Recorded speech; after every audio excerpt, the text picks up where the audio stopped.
सुनिए जी। ভারতের জনপ্রিয় অভিনেত্রী সামান্থা রুথ প্রভু তার ১.৫ দশকের দীর্ঘ ক্যারিয়ারে অসংখ্য সফল সিনেমা উপহার দিয়েছেন। তবে পুষ্পা সিনেমার আইটেম গানে তার বিশেষ পারফরমেন্স দর্শকদের মাঝে এক নতুন উন্মাদনা সৃষ্টি করেছিল। দীর্ঘদিনের পরিশ্রমে যেমন তিনি খ্যাতি ও অগাধ অর্থবিত্তের মালিক হয়েছেন, তেমনি ভক্তদের ভালোবাসার পাশাপাশি মাঝে মধ্যে তাকে কিছু মানুষের নেতিবাচক মন্তব্যেরও শিকার হতে হয়।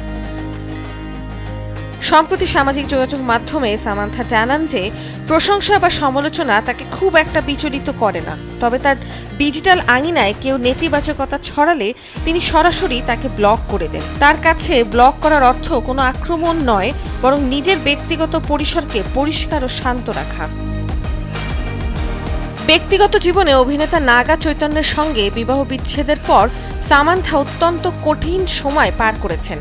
সেই মানসিক যন্ত্রণার পাশাপাশি তাকে শারীরিক অসুস্থতার সঙ্গেও লড়াই করতে হয়েছে। তবে সব সংকট কাটিয়ে উঠে পরিচালক রাজ নিদিমরুর সঙ্গে তিনি নতুন করে ঘর বেঁধেছেন এবং বর্তমানে নতুন সংসারে বেশ সুখেই দিন কাটাচ্ছেন। নন্দিনী হাসান, সময়ের আলো।